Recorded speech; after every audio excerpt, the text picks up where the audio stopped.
Halo Pedikers, saat ini usia Panglima TNI Marsikal Purnawirawan Haji Cahyanto menjelang 58 tahun.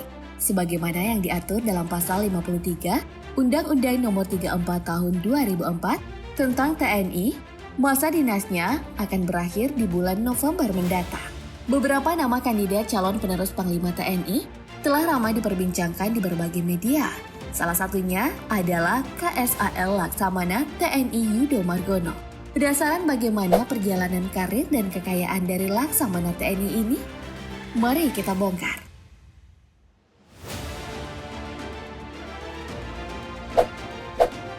Laksamana TNI Yudo Margono SE MM lahir pada tanggal 26 November 1965 di Kota Madiun di Provinsi Jawa Timur.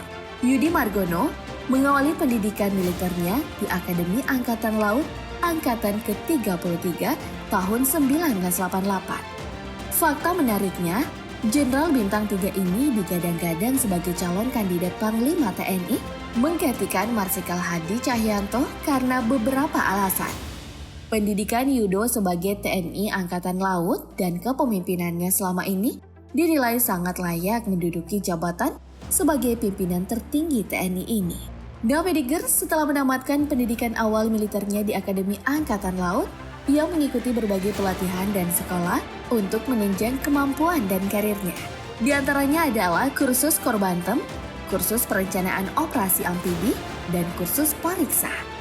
Tak berhenti sampai di situ saja Pedikers, Yudo Margono juga mengikuti pendidikan spesialisasi perwira atau disebut Dikspespa Kom Angkatan 6 tahun 1992-1993. Lalu di tahun 1997 sampai dengan tahun 1998, ia menjalani pelatihan di Kelapa II Kom Angkatan 11. Tahun 2003, ia menyelesaikan pendidikan pengembangan umum tertinggi di Sekolah Staf dan Komando Angkatan Laut atau Seskwal A40. Lama berselang, Yudo kemudian mengikuti Sekolah Staf dan Komando Tentara Nasional Indonesia atau Sesko TNI A38 dan tamat pada tahun 2011. Baru di tahun 2014, Yudo mengikuti program di Lembaga Ketahanan Nasional RI, Program Pendidikan Reguler Angkatan PPRA A52 2014. Tak lama setelah Yudo tamat dari Akademi Angkatan Laut, ia mengemban tugas sebagai asisten perwira divisi senjata artileri rudal di KRI YNS 332 pada tahun 1989. Karir militer dari suami Nyonya Veronica Yulis Prihayati ini cemerlang ketika ditugaskan menjadi Kadep Ops KRI Ki Hajar Dewantoro 364 dan Palaksa KRI Patahila 361. Karena keberhasilannya, ia lalu diangkat menjadi Komandan KRI Pandron 801, KRI Sutanto 877, hingga KRI Ahmad Yani 351. Tahun 2004, Yudo Margono dilantik sebagai Komandan Lanal Tual. Setelah 4 tahun menjabat, ia melanjutkan karir sebagai Komandan Lanal Sorong sampai tahun 2010. Yudo Margono lagi-lagi mencatat prestasi sebagai komandan dengan usia masa jabatan yang terbilang sebentar.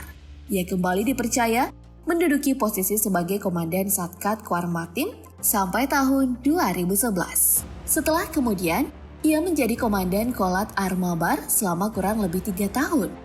Dari tahun 2014 sampai 2015, ia diamanahkan untuk menjabat sebagai Paban II Opslat Sops Mabesa. Setelah itu, ia dilantik sebagai Komandan Lantamal 1 Belawan pada 2015 sampai 2016. Lalu menjadi Kepala Staf Kuarmabar sampai tahun 2017. Tahun 2017, karirnya terus melejit dalam waktu singkat. Yudo dilantik menjadi Pangkolim Lamil dan menduduki jabatan itu sampai tahun 2018. Pangar Mabar pada 2018 dan Pangar Mada 1 pada 2018 sampai tahun 2019.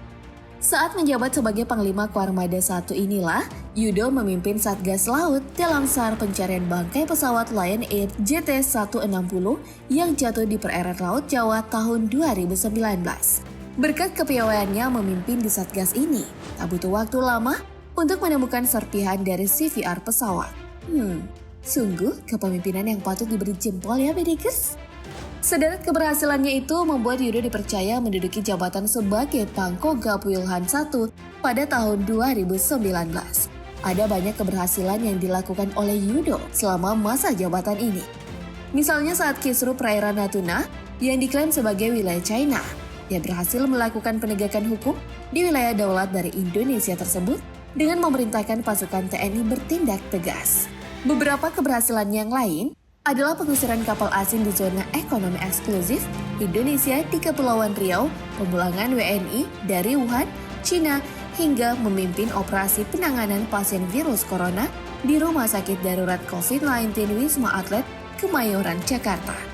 Yudo Margono dilantik sebagai Kepala Staf TNI Angkatan Laut menggantikan Laksamana TNI Siwi Sukma Aji sesuai dengan keputusan Presiden RI nomor 32 TNI tahun 2020 atau biasa disingkat dengan Kasal atau KSAL.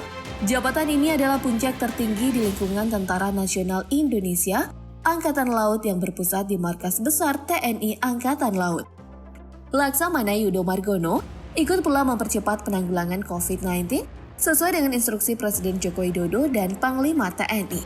Berkat sederet prestasinya inilah, dilansir dari laman media Indonesia, pengamat intelijen pertahanan dan keamanan bernama Ngasiman Joyonegoro mengatakan bahwa seluruh tugas dan tanggung jawab yang diberikan kepada Yudo Margono selalu dilaksanakan dan diselesaikan dengan baik dan paripurna.